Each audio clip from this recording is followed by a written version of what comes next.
Hello friends, स्वागत करते हैं आप सभी का आज की इस नए वीडियो में। तो फ्रेंड्स, आप सभी को लिए तो प्रश्न होने वाले हैं। हमसे जो प्रश्न करवाएंगे कुछ इस प्रकार से प्रश्न हैं। तो प्रश्न क्या है, जैसे प्रश्न दिया गया ए, बी और सी क्रमशः 10, 15 और 30 दिनों में एक कार्य को पूरा कर सकते हैं। यदि बी और सी दोनों हर तीसरे दिन ए की सहायता करते हैं तो कार्य कितने दिनों में पूरा हो सकता है। तो फ्रेंड्स, यह है टाइम एंड वर्क का क्वेश्चन। टाइम एंड वर्क का क्वेश्चन है। तो फ्रेंड्स, अगर आपको टाइम एंड वर्क में अगर कोई दिक्कत है तो हम इस प्रश्न के माध्यम से हम आपके सारे डाउट को क्लियर करने की कोशिश करेंगे।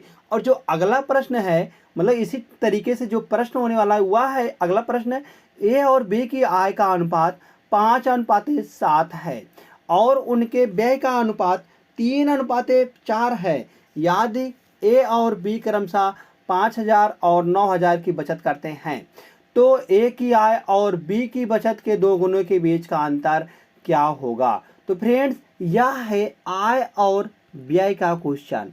आय और व्यय का क्वेश्चन है। अगर फ्रेंड्स आपको अगर किसी भी पार्ट में कोई भी दिक्कत है तो हम इस प्रश्न के माध्यम से हम हर एक क्वेश्चन को हम पूरे टॉपिक को आपको समझाने की कोशिश करेंगे। तो इसी प्रकार से जो है प्रश्न होने वाले हैं। तो फ्रेंड्स, यह है गणित का पार्ट नंबर 18। अभी तक हमने 17 पार्टों को करा चुका है। तो 17 पार्ट में बहुत ही बढ़िया बढ़िया प्रश्न है। तो आपने अगर 17 पार्टों को नहीं देखा है तो हम उसका लिंक जो है डिस्क्रिप्शन बॉक्स में फ्रेंड्स डाल दिए हैं, वहाँ से जाकर आप 17 पार्टों को देख लीजिएगा, क्योंकि बहुत ही महत्वपूर्ण है। एक बात और, अगर फ्रेंड्स आप इस वीडियो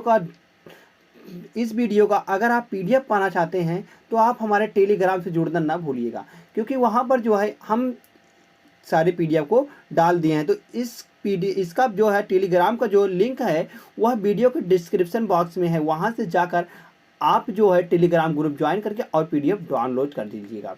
और ज़्यादा देरी करते हैं, हम चलते हैं क्वेश्चन की ओर। तो जो क्वेश्चन होने वाला है, अगर आप railway, bank, SSC CGL, SSC GD, MTS, SSC CHSL, ITBP, SSB, BDO, CPO, Agniveer, ALP technician, UP SSC, army, navy, CTET, UP BEd, bank PO, group D, air force, group X Y, RPF, UP police दरोगा, IB, अगर आप किसी भी one day exam की तैयारी करते हैं, किसी भी या स्टेट की तैयारी करते हैं, मतलब स्टेट की एग्जाम की तैयारी करते हैं, तो आप सभी के लिए यह वीडियो बहुत ही महत्वपूर्ण होने वाला है। तो फ्रेंड्स, और देरी न करते हुए हम चलते हैं अपने प्रश्न की ओर। तो हमारा जो प्रश्न होने वाला है आज का पहला प्रश्न, ए और बी की आय का अनुपात, ए और बी की आय का अनुपात 5:7 है और उनके व्यय का अनुपात 3:4 है। यदि ए और बी क्रमशः 5,000 और आरएस 9,000 की बचत करते हैं तो ए की आय और बी की बचत के दोगुने के बीच कितना अंतर है। ए की आय और बी की बचत के दोगुने के बीच का अंतर बताना है कि क्या है। अगर हम ए और बी की आय देखते हैं तो यहाँ से लिख देंगे आय। आय कितनी है ए की, तो ए की आय हम कहेंगे 5 है और बी की आय कितनी है, 7 है। तो इनकी खर्च कितना है फ्रेंड्स, खर्च दिया गया है 3 और 4 का, 3 और 4 का दिया गया है। तो इनके बचत का जो बचत का रेशियो आ जाएगा वही अगर हम इसमें से घटा देंगे तो वह क्या आएगा, बचत आएगा। तो बचत कितना आ रहा है, ए कर रहा है 5,000 का और बी कर रहा है 9,000 का। अगर हम 5,000 और 9,000 का निकालते हैं फ्रेंड, कैसे निकालेंगे, यहाँ से देख रहे हैं हम, अगर इसका गुणा हम इसमें कर देते, इसका गुणा हम इसमें कर देते हैं और इस वाले का गुणा हम इसमें कर देते हैं तो 5 चौक 20, 5 चौक 20,000 हो जाएगा, 20,000 और 9 तिरी 27, 27,000, अंतर 27,000, इन दोनों का अंतर। और बटे में क्या आएगा, बटे में यह आएगा 5 चौक 20 और 7 तिरिक 21, इन दोनों का अंतर निकल के आएगा, मतलब 5 चौक 20 अंतर 7 तिरिक 21। तो यहाँ से देख रहे हैं अगर 27,000 में से हम 20,000 को घटाएंगे तो आ जाएगा 7,000, 7,000 और हर में क्या बचेगा, 21 में से 20 चला जाएगा तो 1 बचेगा। तो फ्रेंड्स, एक की वैल्यू आ गई, हमको एक रेशियो की वैल्यू पता चल गई 7,000 रुपये, 7,000 है। तो हमको ज्ञात करना है कि हमको ज्ञात करना है कि ए की आय और बी की बचत के दो गुने। ए की आय कितनी है, तो ए की आय कहेंगे हम 5 है, 1 रेशियो बराबर 7,000 है, तो 5 रेशियो बराबर कितना हो जाएगा 35,000। और बी की बचत के दो गुने, बी की बचत कितनी है, तो बी की बचत है 9,000, 9 दूनी 18, 9 दूनी 18। अगर हम 35,000 में से 18,000 को घटाएंगे, यही तो है बचत का 2 गुना। तो अगर हम घटा देंगे फ्रेंड्स तो यहाँ से बचेगा 1 0 2 0 3 0, 0 0 बचेगा, और यहाँ 15 में से 8 चला जाएगा, तो 15 में से 8 चला गया तो 7 बचा, और यहाँ बचेगा 2 में से 1 चला जाएगा तो 1 बच जाएगा। तो 17,000 फ्रेंड्स इसका आंसर निकल के आ जाएगा। 17,000 किस ऑप्शन में है, तो 17,000 हम कहेंगे ऑप्शन नंबर ए में है। तो ऑप्शन नंबर ए इसका सही जवाब निकल के आ जाएगा। चलते हैं फ्रेंड्स नेक्स्ट क्वेश्चन की ओर। तो आज का जो पहला और प्रश्न होने वाला, मतलब नेक्स्ट प्रश्न है, 12 संख्याओं का औसत 39 है। अब 12 संख्याओं का औसत दिया गया है 39। अब इनका योग ज्ञात कर लेंगे हम, 12 गुणे 39। तो 12 गुणे 39 करेंगे फ्रेंड्स, तो यहाँ निकल के आएगा 468 निकल के आ जाएगा। 12 9 108, तो 10 बच गया, 12 3 36, 12 12 24 36 10 46। अब उसके बाद दिया गया 35, अंतिम 5 संख्याओं का औसत 35 है। तो 35 पंचे, तो 35 5 हम 25 और 5 यही 15, 5 यही 15 2 17, 175। और फिर दिया गया पहली 4 संख्याओं का औसत 40 है। पहली 4 संख्याओं का औसत 40 है, तो 40 गुणे 4, तो 4 चौक 16, 160। और 5 4 9, पाँचवीं संख्या छठवीं संख्या से 6 कम है। पाँचवीं संख्या छठवीं संख्या से 6 कम है। अगर यहाँ से हम देख लेते हैं 5 4 9, अगर हम 12 में से 9 को घटा देंगे तो फ्रेंड्स यहाँ से बचेगा 3 का मान बचेगा। हमको 3 वैल्यू पता है कि 3 वैल्यू क्या आ जाएगी, यहाँ पर इन दोनों को जोड़कर हम इसमें से घटा देंगे। तो यहाँ से हम जोड़कर अगर हम घटाते हैं तो फ्रेंड्स यहाँ पर आ जाता है, अगर इन दोनों को हम जोड़ते हैं तो दोनों को जोड़ने पर 335 आ रहा है। 468 में से 335 को घटाएंगे तो फ्रेंड्स यहाँ बच जाएगा, 8 में से 5 चलाएगा 3, 6 में से 3 चलाएगा 3, और 4 में से 3 जाएगा 1, 133। 3 बराबर 133 आ रहा है, 3 बराबर 133 आ रहा है। तो यहाँ दिया गया फ्रेंड्स, अगर 5वीं और 6वीं संख्या का औसत ज्ञात कीजिए। तो 5वीं संख्या 6वीं संख्या से 6 कम है। अगर हम 5वीं संख्या को मान लेते हैं, ये है 5वीं संख्या और ये 6वीं संख्या और यह है 7वीं संख्या। हम 5वीं संख्या को मान लेते हैं कि वह है x, और कहा गया 6वीं संख्या से 6 कम है। कौन कम है, x कम है। अगर यह 6 कम है तो यह प्लस का 6 हो जाएगा, x प्लस 6 हो जाएगा। अब 7वीं संख्या से 5 अधिक है। 7वीं संख्या से कौन 5 अधिक है, x जो है, मतलब 5वीं संख्या जो है वह 7वीं संख्या से 5 अधिक है, तो x माइनस हम 5 कर देंगे। अगर हम इन सभी का हम योग करेंगे तो योग कितना निकल के आ रहा है, योग तो 133 निकल के आ रहा है। तो इन सभी का योग 133 निकल के आ रहा है, तो हम बराबर 133 हम कर देंगे। तो यहाँ से जब हम निकालेंगे तो x 1 2 3 3x है, 3x बराबर निकल के आ जाएगा, 6 में से 5 चला जाएगा तो 1 बचेगा। अब 1 इधर है प्लस में, उधर जाएगा माइनस में हो जाएगा, तो 132 बचेगा। अगर हम 1 को घटा देंगे तो 132 बचेगा। अब 3x बराबर 132 है, तो x बराबर निकल जाएगा। x बराबर जैसे हम काटा पीठी बचाएंगे तो 3 चौक 12, फिर 3 चौक 12, x बराबर 44 निकल के आ गया है। हमको क्या कहा, 5वीं और 6वीं संख्या का औसत। अगर 5वीं संख्या जो है x है, x बराबर निकल गया 44, तो 6वीं संख्या क्या हो जाएगी, x प्लस 6। तो x प्लस 6 कितना आ जाएगा, 60 है, 40 50 आ जाएगा, 50। 44 प्लस 6 बराबर कितना, 50। तो 44 प्लस 50 का अगर औसत निकालते हैं तो 2 संख्या बटे 2 कर देंगे, तो 5 4 9 94 बटा 2। तो 94 बटा 2 करेंगे फ्रेंड्स, तो यह निकल के आ जाएगा कितना, 45 दूना 90, 45 और 2, 45 2 47। तो यहाँ जाएगा 47 आ जाएगा। इन दोनों का एवरेज कितना निकल के आएगा, 47 निकल के आ जाएगा। तो 47 ऑप्शन नंबर सी में है। तो ऑप्शन नंबर सी को लगा के हम सही नेक्स्ट क्वेश्चन पर चले जाएंगे। तो नेक्स्ट क्वेश्चन होने वाला है, ए बी और सी क्रमशः 10 15 और 30 दिनों में एक कार्य को पूरा कर सकते हैं। यदि बी और सी दोनों हर तीसरे दिन ए की सहायता करते हैं तो कार्य कितने दिनों में पूरा हो सकता है। कार्य कितने दिनों में पूरा हो सकता है, तो पहले तो हम इनका निकालेंगे। ए जो है वह 10 दिनों में पूरा करता है, बी जो है वह 15 दिनों में पूरा करता है और सी जो है वह 30 दिनों में पूरा करता है। हम 10, 15 और 30 का ले लेंगे एलसीएम। एलसीएम क्या लेंगे, क्योंकि यार जो तीनों संख्या है वही तीनों तो काम कर रहे हैं, तो तीनों का हम ले लेंगे एलसीएम।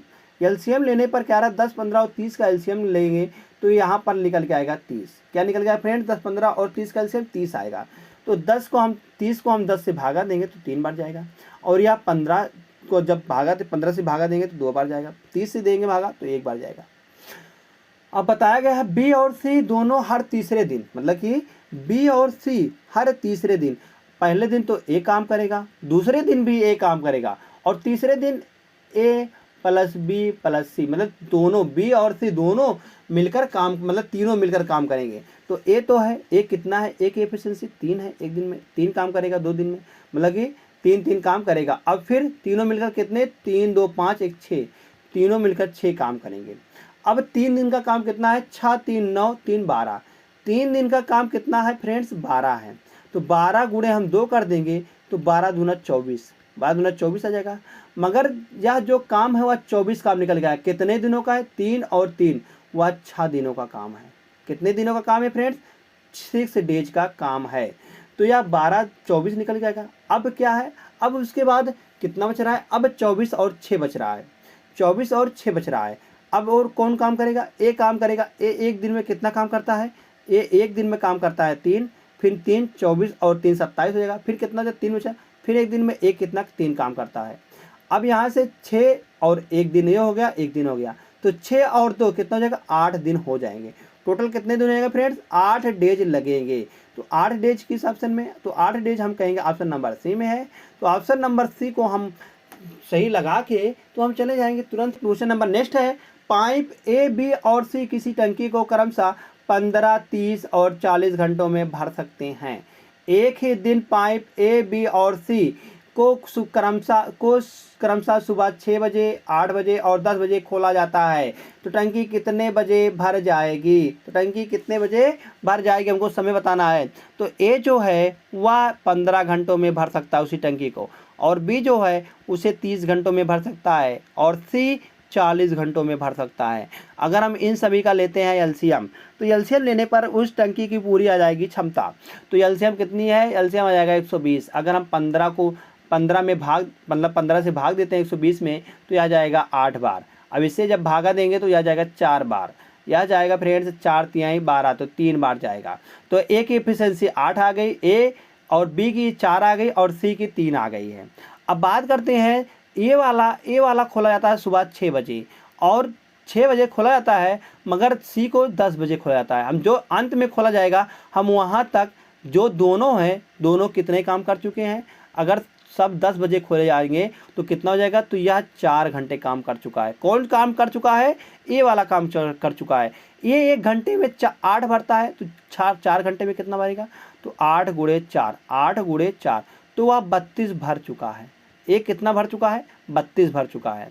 अब बी की बात करते हैं, बी 8 बजे खोला जाता है और 10 बजे तक, तो कितना अंतर आ रहा है, 2 घंटे का। तो 1 घंटे में 4 भरता है, तो 2 घंटे में 4 गुणे 2 भरेगा, तो 4 दूनी 8 भर जाएगा। अगर हम टोटल बात करते हैं तो टोटल 32, 8, 40, 32, 8, 40, टोटल कितने भर चुके हैं फ्रेंड्स, तो टोटल हम कहेंगे 40 भर चुके हैं। तो अब कितना भरना बाकी है, तो कितना भरना बाकी है, 40 इसमें से घटा देंगे, तो 12 में से जब 4 को घटाएंगे तो आएगा 80 आ जाएगा फ्रेंड्स। 80 लीटर ही भरना है। अब 10 बजे अब तीनों आ गए हैं, 10 बजे तक तीनों आ गए हैं, तो तीनों की एफिशिएंसी कितनी, 8, 4, 12, 3, 15। अब 15 की एफिशिएंसी से वह तीनों काम करना शुरू कर देंगे। 15 की एफिशिएंसी से 80 भरना है, 80 भरना है, तो कितनी बार जाएगा, 15 चौका 60, 15 पचे 75, तो 15 छक्का 90, 6 बार ले जाए ज़्यादा हो रहा है, तो 15 चौका 60, 15 पचे 75, 15 पचे 75, तो 5/15, 5/15, तो 5 तिहाई 15, 5 तिहाई 15, तो 5 घंटा 1/3 गुणे 60, 1/3 गुणे 60, तो 20 तिहाई 60, तो 5 घंटा फ्रेंड्स 20 मिनट, 5 घंटा 20 मिनट उसे लगेंगे।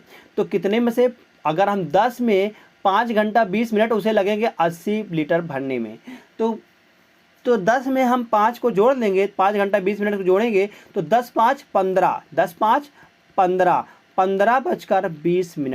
15:20 मतलब कि बात करें तो 15:20 मतलब कि 3:20 PM।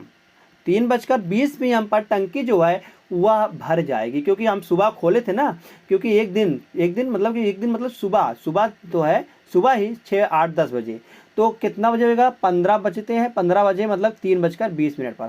तो 3:20 ऑप्शन नंबर ए में है, तो ऑप्शन नंबर ए को हम सही लगा देंगे। तो आशा करते हैं फ्रेंड्स आपको यह प्रश्न समझ में आ गया होगा। तो हम चलते हैं फ्रेंड्स अब नेक्स्ट क्वेश्चन की ओर। तो नेक्स्ट क्वेश्चन चलते हैं। एक रेलगाड़ी 1000 मीटर लंबे पुल को 52 सेकंड में और दूसरे 700 मीटर लंबे पुल को 40 सेकंड में पार करती है। यह मानते हुए कि रेलगाड़ी एक समान से चाल से चल रही है। उसकी जो चाल है वह समान है, मतलब स्पीड जो है उसकी समान है। तो रेलगाड़ी की चाल किलोमीटर प्रति घंटा में ज्ञात कीजिए। हमको रेलगाड़ी की चाल ज्ञात करनी है किलोमीटर प्रति घंटा में। अगर हम बात करते हैं 1000 मीटर, 1000 मीटर को आप 52 सेकंड में और दूसरे 700 मीटर लंबे पुल को 40 सेकंड में। अगर हम बात करते हैं 52 सेकंड में, वह 1000 मीटर को पार करता है। 1000 मीटर को वह 52 सेकंड में पार करता है, 52 सेकंड में पार करता है। और 40 सेकंड में पार करता है, 40 सेकंड में वह 700 मीटर को पार करता है। अगर हम इन दोनों का अंतर निकाल लेते हैं तो वही रेलगाड़ी की चाल आ जाएगी। रेलगाड़ी की क्या आ जाएगी फ्रेंड्स? चाल आ जाएगी। तो यहाँ से अगर हम 1 सेकंड का वैल्यू निकाल लेते हैं तो अंतर निकालेंगे। अंतर कितना आ जाएगा? 300 आ जाएगा, 300 आ जाएगा। और सेकंड में कितना आ जाएगा? मीटर। और सेकंड में कितना आ जाएगा? तो सेकंड में आ जाएगा 12 सेकंड। 12 सेकंड में वह 300 मीटर जाती है। 12 सेकंड में वह 300 मीटर जाती है। तो रेलगाड़ी की चाल कितनी हो जाएगी? रेलगाड़ी की चाल हो जाएगी फ्रेंड्स 1 सेकंड। 1 सेकंड पर सेकंड बराबर वही तो होता है रेलगाड़ी की चाल। तो रेलगाड़ी की चाल हो गया 300/12। अब हमको ज्ञात करना है किलोमीटर प्रति घंटा में।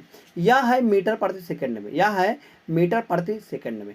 तो मीटर प्रति सेकंड को किलोमीटर प्रति घंटा में बनाने के लिए तो हम करते हैं 18/5 से गुणा। 18/5 से गुणा करते हैं। तो 12 पंचे 60, 12 पंचे 60 और 6 पंचे 30, 6 पंचे 30, यहाँ से हो जाएगा 5 बार। तो 18 पंचे हो जाएगा 90 किलोमीटर प्रति घंटा इसका आ जाएगा आंसर। कितना जाएगा फ्रेंड्स? 90 किलोमीटर प्रति घंटा की स्पीड से यह जा रही है।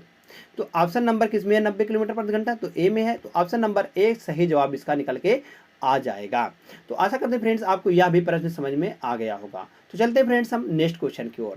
तो नेक्स्ट क्वेश्चन है क्वेश्चन नंबर 6। जैसे कि किसी त्रिभुज की भुजाओं का अनुपात 1:1/3 1:1/5 1:1/4 है और इसका परिमाप जो है 141 है। परिमाप क्या होता है? भुजाओं का योग होता है, सेंटीमीटर है। इसकी सबसे बड़ी भुजा की लंबाई कितनी है? अगर हम ए की बात करते हैं तो ए दिया गया है 1/3 अनुपाते बी दिया गया है 1/5 अनुपाते 1/सी दिया गया है 1/4। अगर हम बात करते हैं इन सभी में तो इन सभी का अनुपात क्या हो जाएगा? इन सभी का अगर हम निकाल लेते हैं एलसीएम, एलसीएम क्या हो जाएगा? 3, 5 और 4 का। 3, 5 और 4 का एलसीएम क्या निकल गया? 3, 5 और 4 का एलसीएम यहाँ से निकल गया 60। हम 60 से सब में करेंगे गुणा। 60 में हम काहे गुणा कर रहे हैं सब में? क्योंकि यहाँ पर जो हर है, हर को हम हर में हमको नहीं लाना है, क्योंकि अनुपात में दिया गया। अनुपात हर में नहीं होता है, जो हर में होता है उसको हम हटाने की कोशिश करते हैं।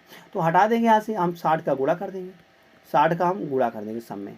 तो 60 का गुणा इसमें भी हो जाएगा। तो 60 का गुणा जैसे हम करेंगे इसमें तो 30 दूना 60, 3 दूनी 6, तो 20 तिहाई 60, 5 12 पंचे 60, 12 पंचे 60। अब इसको करेंगे हम तो यह हो जाएगा 15 चौका 60। तो ए अनुपाते बी अनुपाते सी, ए अनुपाते बी अनुपाते सी का अनुपात कितना है? 20 अनुपाते 12 अनुपाते 15, 20 अनुपाते 12 अनुपाते 15। अगर हम देख रहे हैं इन तीनों का योग दिया गया है, परिमाप यही तो होता है, इन तीनों का योग 141 दिया गया है। अगर हम इन तीनों को जोड़ते हैं तो 5 2 7, 5 2 7, 1 2 3, 2 2 4, तो 47, 47 बराबर दिया गया है 141। तो 1 की वैल्यू कितनी आएगी? तो 1 की वैल्यू फ्रेंड्स आ जाएगी 3। 1 की वैल्यू कितनी आएगी? 3 आ जाएगी। तो आपको ज्ञात करना है सबसे बड़ी भुजा। सबसे बड़ी भुजा इसमें आपको दिखाई दे रही होगी। सबसे बड़ी भुजा क्या है? तो सबसे बड़ी भुजा क्या है फ्रेंड्स? सबसे बड़ी भुजा 20 वाली, मतलब ए है। तो सबसे बड़ी भुजा ए की लंबाई कितनी जाएगी? 1 बराबर अगर 3 है तो 20 बराबर कितना हो जाएगा? 60। 20 बराबर कितना हो जाएगा फ्रेंड्स? 20 बराबर 60 निकल के आ जाएगा। तो 60 सेंटीमीटर इसका सही जवाब निकल के हो जाएगा। तो सबसे बड़ी भुजा क्या ज्ञात करनी है हमको, इसकी सबसे बड़ी भुजा की लंबाई और सबसे छोटी भुजा की लंबाई के बीच का अंतर, वो हमको अंतर ज्ञात करना है। तो सबसे छोटी भुजा निकाल लेते हैं फिर। तो सबसे छोटी भुजा क्या है, सबसे छोटी भुजा 12 है, तो 12 का हम 3 से गुणा कर देंगे, 12 3 36, तो 36 और 60 का हम ले लेंगे यहाँ से अंतर, 36 और 8 का अंतर ले लेंगे फ्रेंड्स, तो आ जाएगा 24। कितना आ जाएगा फ्रेंड्स 24। तो 24 सेंटीमीटर इसका सही जवाब हो जाएगा। तो 24 सेंटीमीटर किस में है, तो 24 सेंटीमीटर ऑप्शन नंबर डी में है। तो ऑप्शन नंबर डी को हम सही लगा देंगे और तुरंत हम चले जाएंगे नेक्स्ट क्वेश्चन पर। तो फ्रेंड्स ऐसे ही गलती करते हैं आप। अभी हमने गलती किया था, 60 सेंटीमीटर। अभी हम एग्जामिनर होते तो यहाँ पर हम 60 सेंटीमीटर पहले ही लिख दिए होते। हमारा जो पहला ऑप्शन होता वह 60 सेंटीमीटर ही होता, 60 सेंटीमीटर ही हम पहले ऑप्शन को हम लगा देते। तो आप क्या करते हैं, आप तुरंत पहले से ऑप्शन को सही लगा के तुरंत नेक्स्ट क्वेश्चन। आप कहते हैं हम तो सही सर, हम तो सही आंसर लगाए थे, मगर यह गलत कैसे हो गया। तो आपने क्या है, क्वेश्चन पूरा सही से नहीं पढ़ा था। तो यही होता है मित्रों, हमारे साथ ऐसा भी बहुत बार हुआ है कि हमने पूरा क्वेश्चन नहीं पढ़ा था और ऐसे आंसर लगा के चले आए थे। तो यहाँ से देख रहे हैं हमने भी पूरा क्वेश्चन नहीं पढ़ा था और हमने आधा अधूरा ज्ञान देखा था, मतलब आधा अधूरा क्वेश्चन पढ़ के। तो हमसे बस यही देखा था सबसे बड़ी भुजा, तो हमने सोचा सबसे बड़ी भुजा ज्ञात करनी है। मगर जब आगे देखा तो दोनों का अंतर पूछा गया, सबसे बड़ी भुजा और सबसे छोटी भुजा के बीच का अंतर पूछ लिया गया है। तो यहाँ से हम तो फंस गए। फिर हम तो देख के आए, फिर हाँ हम तो घर पे आए, मिला है हाँ ये तो हमारा एकदम पूरा 100% सही था, मगर गलत कैसे हो गया, ये इसे गलत हो गया। तो चलते हैं फ्रेंड्स नेक्स्ट क्वेश्चन की ओर। तो नेक्स्ट क्वेश्चन है फ्रेंड्स, यह है होमवर्क। आप सभी के लिए यह है एक टॉनिक का काम करता है। जो होमवर्क होता है यह एक टॉनिक का काम करता है। इससे क्या होता है, आपका जो है फ्रेंड्स हम रिवीजन करवा देते हैं। आपका क्या होता है, हम रिवीजन करवा देते हैं। तो जैसे दिया गया आर 31,250 की धनराशि पर 2 वर्ष के लिए वार्षिक 8% की दर से वार्षिक रूप से संयोजित चक्रवृद्धि ब्याज और साधारण ब्याज के बीच का अंतर ज्ञात करें। तो साधारण ब्याज बीच के अंतर बताना है कि क्या होगा। तो फ्रेंड्स अगर आपको यह प्रश्न जो है, जो यह प्रश्न है होमवर्क वाला, मतलब कि यह जो प्रश्न है अगर आपको नहीं आता है तो हम कहेंगे आप जो है आप प्रैक्टिस जो सेट नंबर 17 है आप उसको सही से नहीं पढ़े हैं, सही से नहीं देखे, क्योंकि यह जो प्रश्न है होमवर्क का यह प्रैक्टिस सेट नंबर 17 का ही है, प्रैक्टिस सेट नंबर 17 की यही है। अगर आपको यह नहीं आता तो आप प्रैक्टिस सेट नंबर 17 को देख लीजिए, वहाँ पर हमने इसको बहुत बढ़िया से कराया हुआ है। तो वहाँ से जाकर देखिएगा और इसको कमेंट करके बताइएगा फ्रेंड इसका सही जवाब क्या होगा। तो धन्यवाद दोस्त। अगर आपको हमारा वीडियो अच्छा लगता हो तो प्लीज़ वीडियो को लाइक करना, और आपने अभी तक हमारे चैनल को सब्सक्राइब नहीं किया तो प्लीज़ हमारे चैनल को जरूर सब्सक्राइब कर लीजिएगा ऐसे ही वीडियो डेली पाने के लिए।